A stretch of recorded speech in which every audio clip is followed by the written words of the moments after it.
साल 1989 पाकिस्तान का एक गुप्त ट्रेनिंग कैंप। अफगानी वॉरलॉर्ड्स के साथ एक भारतीय युवक AK-47 चलाना सीख रहा है। उसकी उम्र महज 18 से 19 साल की है। उसकी आंखों में गुस्सा है, जुनून है। वो सोचता है कि वो अपने परिवार को बचाने के लिए सब कर रहा है, लेकिन उसे क्या पता था कि ये ट्रेनिंग उसे एक ऐसे मुकाम पर ले जाएगी जो इतिहास के पन्नों में हमेशा के लिए दर्ज हो जाएगा। उसका नाम है मुश्ताक अहमद भट्ट। कुछ उसे इशफाक के नाम से जानते हैं, कुछ रोमियो तो कुछ जेम्स बॉन्ड। ये कहानी उस शख्स की है जो एक आतंकवादी से भारतीय सेना का कप्तान बना, जिसने 300 से ज्यादा आतंकवादियों का खात्मा भी कराया, जिसे 2 बार गोली मारी गई, जिसका घर 2 बार जलाया गया। उनके चाचा को उन्हीं के घर के सामने गोलियों से भून डाला गया, लेकिन जिसने कभी हार नहीं मानी। ये कश्मीर की सबसे असाधारण कहानियों में से एक है। साल 1987 से 88 के बीच पुलवामा जिले के कबूसू गांव में एक टीनेज लड़का अपनी खिड़की से बाहर देख रहा है। कश्मीर की इस घाटी में तनाव बढ़ता जा रहा है। दरअसल साल 1987 के चुनावों में धांधलेबाजी के बाद पूरी वादी में गुस्सा फैला हुआ है। आम लोग, शिक्षित लोग, यहाँ तक कि कश्मीरी पंडित भी अपने घर छोड़कर भागने लगे हैं। मुश्ताक अहमद भट्ट का परिवार कांग्रेस पार्टी को सपोर्ट करता है और इसी वजह से आजादी की मांग रखने वाले गुटों के निशाने पर है।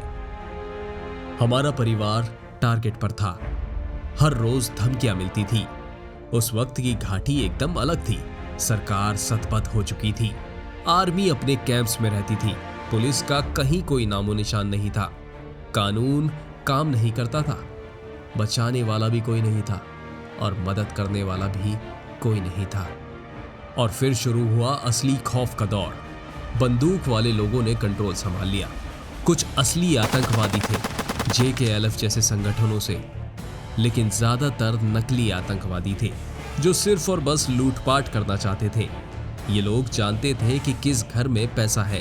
वो घुसते थे, लोगों को परेशान करते थे, जो चाहते थे ले जाते थे। एक 18 से 19 साल का लड़का ये सब देख रहा था। उसने एक चीज नोटिस की, बंदूक वालों की बात सुनी जाती है। बंदूक वाला आदमी ताकतवर था। क्या यही एकमात्र रास्ता था अपने परिवार को बचाने का? क्या बिना बंदूक के कोई सुरक्षित नहीं था उस घाटी में? ये सोच उसकी जिंदगी बदलने वाली थी। साल 1989, एक अंधेरी रात, 18 साल का मुश्ताक अहमद भट्ट एक फैसला करता है जो उसकी पूरी जिंदगी बदल देगा। कॉलेज के दिनों में उसकी मुलाकात एक ऐसे शख्स से होती है जो ऊपर से बिल्कुल आम इंसान लगता है, लेकिन अंदर से असल में वो भारत का सबसे बड़ा गद्दार है। आतंकवादियों और पाकिस्तान के लिए काम करने वाला एजेंट। डरा सहमा वो नौजवान धीरे धीरे उसके झूठे वादों और बहकावों में फंसता चला गया। एजेंट पहले से ही पूरा प्लान तैयार कर चुका था। एक दिन उसी योजना के तहत वो बिना किसी को बताए घर छोड़ देता है। परिवार को जरा सी भी भनक नहीं लगती।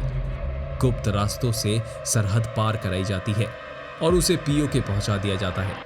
वहीं से आगे की ट्रेनिंग के लिए अफगानिस्तान रवाना कर दिया जाता है। अफगानिस्तान के पहाड़ों में एक ट्रेनिंग कैंप। अफगानी वॉरलॉर्ड्स यहाँ युवकों को ट्रेन करते हैं। मुश्ताक वहाँ सीखता है कि कैसे AK-47 चलानी है, कैसे बम बनाने हैं और कैसे किसी सैनिक को मारना है। लेकिन ये सिर्फ ट्रेनिंग नहीं थी। अफगानिस्तान के बर्फीले पहाड़, चारों तरफ सन्नाटा, और अचानक एक जोरदार धमाका आसमान को चीर देता है। जमीन कांप उठती है। मुश्ताक अब किसी ट्रेनिंग कैंप में नहीं, बल्कि असली जंग के बीच खड़ा है। सामने है अहमद शाह मसूद की नॉर्दर्न अलायंस। धरती कांप रही है। आग की लपटें लगातार उठ रही हैं। आसमान धुएं से भर चुका है। लोग घबराकर इधर उधर भाग रहे हैं। चेहरों पर डर साफ नजर आ रहा है और चारों तरफ मातम और खामोशी का माहौल है। हर धमाका दिल की धड़कन थाम जाता है। चीखें और गूंजती गोलियों की आवाज। मुश्ताक समझ चुका है ये कोई कहानी नहीं, ये असली जंग है और वो उसके बीचों बीच फंस चुका है। एक 19 साल का लड़का जो कभी अपने गांव में चैन से रहता था, अब किसी और देश की जंग में अपनी जान दांव पर लगा रहा है। लेकिन क्यों और किसके लिए? मौत हर तरफ नाच रही है, चारों तरफ मौत का मंजर है। लेकिन इस खौफ के बीच मुश्ताक की आंखों में कुछ बदलने लगा है। एक सवाल उभरने लगा है, आखिर ये लड़ाई किसकी है? साल 1990, वापसी। ट्रेन हो चुका मुश्ताक अहमद भट्ट कश्मीर वापस लौटता है। अब वो एक खतरनाक शख्स बन चुका है। उसके हाथ में बंदूक और दिमाग में जहर भर चुका है। वो हिजबुल मुजाहिदीन में शामिल हो चुका है। ये जमाते इस्लामी का मिलिटेंट विंग है। ISI इसे पूरी तरह सपोर्ट करती है। लेकिन पाकिस्तान में जो मुश्ताक ने देखा था वो उसके दिल में कहीं ना कहीं खटक रहा था। पाकिस्तान कश्मीर की आज़ादी के नाम पर सिर्फ अपने फायदे के लिए इस्तेमाल कर रहा था। वहां के लोग कश्मीरियों से कोई हमदर्दी नहीं रखते। उनके लिए कश्मीर सिर्फ भारत के लिए एक हथियार था। यह एहसास धीरे धीरे मुश्ताक के अंदर पकता रहा। अगले कुछ साल वो एक सशस्त्र कार्यकर्ता के रूप में काम करता रहा, लेकिन उसका दिल उसे कुछ और ही कह रहा था। साल 1994, जिंदगी का सबसे बड़ा फैसला। मुश्ताक अहमद भट्ट अपने साथियों से अलग सोचने लगा है। उसने पाकिस्तान की असलियत देख ली है। उसे ये समझ आ गया है कि कश्मीरियों को बस इस्तेमाल किया जा रहा है। और फिर एक दिन वो एक ऐसा फैसला करता है, एक ऐसा फैसला जो उसकी जिंदगी की दिशा ही बदल देगा। वो लड़का एक अनजान नंबर से मेजर विनय चौधरी को कॉल करता है। कपकपाती आवाज में वो एक खतरनाक आतंकी और उसके नेटवर्क की पूरी जानकारी दे देता है। सूचना मिलते ही भारतीय सेना कार्रवाई करती है और उस बड़े खतरे को खत्म कर देती है। कुछ दिन के बाद वो लड़का चुपचाप मेजर विनय चौधरी से मिलता है। वो कहता है, सर, मुझे यहाँ से निकलना है, मैं इस दलदल में फंस चुका हूँ। मेजर विनय चौधरी शांत स्वर में जवाब देते हैं, अभी के लिए तुम वहीं रहो, हमारी मदद करो, अंदर से जानकारी देते रहो, सही समय आने पर हम तुम्हें बाहर निकाल लेंगे। भारतीय सेना समझदारी से काम करते हुए वो मुश्ताक को एक कोड नेम देते हैं, रोमियो। अब शुरू होता है मुश्ताक की जिंदगी का सबसे खतरनाक चैप्टर। वो दिन में आतंकवादियों के साथ रहता है, उनके साथ खाता है, पीता है, बातें करता है और वो उनके प्लान भी सुनता है, उनकी मीटिंग में शामिल भी होता है। और रात में जब सब सो जाते हैं वो भारतीय सेना को सारी जानकारी दे देता है। ये दुनिया का सबसे खतरनाक खेल है। एक गलती और वो मारा जाएगा। न सिर्फ मारा जाएगा बल्कि इतनी बेरहमी से टॉर्चर किया जाएगा कि मौत भी राहत लगेगी। लेकिन मुश्ताक हिम्मत नहीं हारता। साल 1994 के बाद कभी भी भारतीय सेना के खिलाफ हथियार नहीं उठाया गया। काम था इंटेलिजेंस और सही समय पर सही जानकारी देकर भारत के दुश्मनों को मारना। अगले कुछ सालों में मुश्ताक की वजह से 300 से ज्यादा आतंकवादियों को मारा जाता है। लेकिन सिर्फ यही नहीं, वो 500 से ज्यादा युवाओं को आतंकवाद छोड़ने के लिए मनाते हैं और कुछ को वो शिक्षा की तरफ मोड़ते हैं। वो 100 से ज्यादा एक्टिव लड़कों को सेना में इन्फॉर्मर बनाते हैं और ये किसी जासूसी फिल्म से कम नहीं था। लेकिन सबसे बड़ा काम तो अभी बाकी था। साल 1998 से 99 के बीच कारगिल से पहले पाकिस्तान एक बड़ी साजिश रच रहा था। कारगिल में घुसपैठ की तैयारी हो रही थी। ऑपरेशन बद्र का प्लान बन रहा था। हजारों पाकिस्तानी सैनिक मुजाहिदीन के भेष में LOC पार करने की कोशिश कर रहे थे। लेकिन मुश्ताक को ये पता चल जाता है। वो एक ऐसा काम करता है जो शायद कोई और कर ही नहीं पाता। वो 4 बार पाकिस्तान के अंदर जाता है, जासूसी करता है, जानकारी इकट्ठा करता है और भारतीय सेना को अर्ली वार्निंग देता है। इस जानकारी ने कारगिल युद्ध का नक्शा ही बदल दिया। भारतीय सेना पहले से ही तैयार हो गई और बाकी का इतिहास है। साल 1999 आखिरकार पकड़े गए। मुश्ताक की पहचान उजागर हो जाती है। किसी ने भनक लगा दी कि वो दोहरी जिंदगी जी रहा है। आतंकवादी अब उसे मारने के लिए तैयार हैं। लेकिन भारतीय सेना उसे अकेला नहीं छोड़ती। वो मुश्ताक को 162वीं बटालियन टेरिटोरियल आर्मी में शामिल कर देते हैं। और फिर कुछ ऐसा होता है जो बहुत कम लोगों के साथ होता है। भारत के राष्ट्रपति मुश्ताक अहमद भट्ट को डायरेक्ट कमीशन देते हैं। वो जूनियर कमीशन्ड ऑफिसर बनते हैं। फिर धीरे धीरे वो कैप्टन के रैंक तक पहुंच जाते हैं। एक समय का खूंखार आतंकी अब भारतीय सेना का ऑफिसर है। लेकिन मुश्ताक यही नहीं रुकता, इसमें वो पूर्व सशस्त्र कार्यकर्ता शामिल करता है जो हिंसा छोड़ चुके हैं। पुलवामा शोपियां इलाके में इस ग्रुप को एक खास नाम से जाना जाता है, जेम्स बॉन्ड ग्रुप।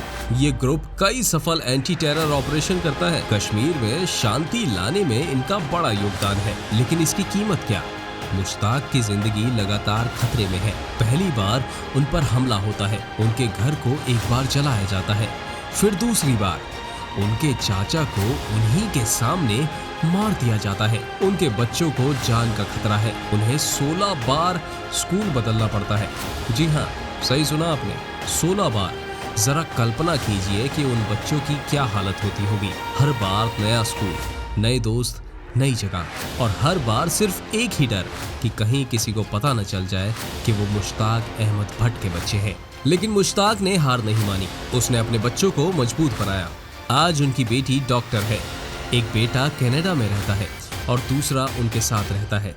साल 2021, रिटायरमेंट। 36 साल बंदूक के साथ जिंदगी जीने के बाद मुश्ताक अहमद भट्ट कैप्टन के रैंक से रिटायर होते हैं। लेकिन उनका काम अभी खत्म नहीं हुआ। आज वो 56 साल के हैं, लेकिन उनके दिल में अब भी आग है। वो कश्मीरी युवाओं से बात करते हैं, उन्हें समझाते हैं कि पत्थर और बंदूक से कुछ नहीं होगा। असली ताकत कलम में है। असली लड़ाई देश को बनाने में है, तोड़ने में नहीं। कई युवाओं ने उनकी बात सुनी, हथियार छोड़े, लेकिन सिर्फ और बस एक दुख है। जम्मू कश्मीर की इंटेलिजेंस विंग अभी भी हमें और हमारे साथियों को पूर्व सशस्त्र कार्यकर्ता के रूप में लिस्ट करती है, न कि देशभक्त के रूप में। बच्चे पूछते हैं कि क्या हम गद्दार हैं या देशभक्त? ये कंफ्यूजन खत्म होनी चाहिए। एस रामचंद्रन की किताब द ब्रेव हार्ट्स में मुश्ताक की कहानी छपी है। अब पूरा देश उनके बारे में जान रहा है। मुश्ताक ने एक असाधारण फैसला लिया। उन्होंने अपना असली नाम और फोटो शेयर करने का फैसला किया। अब वो छिपते नहीं हैं। वो जानते हैं कि इससे खतरा बढ़ेगा। आतंकवादी संगठन उन्हें निशाना बना सकते हैं। लेकिन उनका कहना है, दूसरों को प्रेरित करना चाहता हूँ, दिखाना चाहता हूँ कि चाहे आप कहीं से भी आएं, आप अपने देश की सेवा का रास्ता हमेशा चुन सकते हैं। आज मुश्ताक अहमद भट्ट पुलवामा में अपने घर में रहते हैं। वो बगीचे में चलते हैं, पक्षियों को दाना डालते हैं, चाय पीते हैं, एक आम इंसान की तरह। लेकिन उनकी आंखों में अब भी वो चमक है, उनकी आवाज में अब भी वो दृढ़ता है। असली बदलाव अगली पीढ़ी में दिखेगा। 5 अगस्त 2019 के बाद जो बच्चे पैदा हुए हैं, 12 साल में वो बड़े हो जाएंगे। तब हम सच में देखेंगे कि ये पीढ़ी पुराने नारे उठाती है या अपने लिए नया रास्ता चुनती है। कंक्लूजन, एक ऐसा इंसान जिसने साबित कर दिया कि इंसान अपनी गलतियों से सीखता है, अपना रास्ता बदल सकता है और देशभक्त बन सकता है। जेम्स बॉन्ड या जासूसी फिल्मों में जो हीरो होते हैं, वो मुश्ताक अहमद भट्ट के सामने कुछ भी नहीं है, क्योंकि ये रियल है। ये कहीं ज्यादा खतरनाक है और कहीं ज्यादा प्रेरणादायक है। आज जब हम आराम से अपने घरों में बैठे हैं, अपनी जिंदगी जी रहे हैं, तो हमें याद रखना चाहिए कि ऐसे कई मुश्ताक अहमद भट्ट हैं जो चुपचाप खतरों का सामना करते हैं ताकि हम सुरक्षित रह सकें। दोस्तों, अगर इस कहानी ने आपको हिला दिया, अगर आपको भी मुश्ताक अहमद भट्ट के साहस पर गर्व महसूस हो रहा है, तो इस वीडियो को लाइक करें और अपने दोस्तों के साथ शेयर जरूर करें। हमें कमेंट बॉक्स में बताएं कि आपको हमारे किस भारतीय हीरो की रियल कहानी सुननी है। ये सिर्फ एक कहानी नहीं, ये एक सबक है कि इंसान कितना भी अंधेरे में क्यों न चले जाए, उसके पास हमेशा रोशनी की तरफ लौटने का रास्ता होता है। जय हिंद।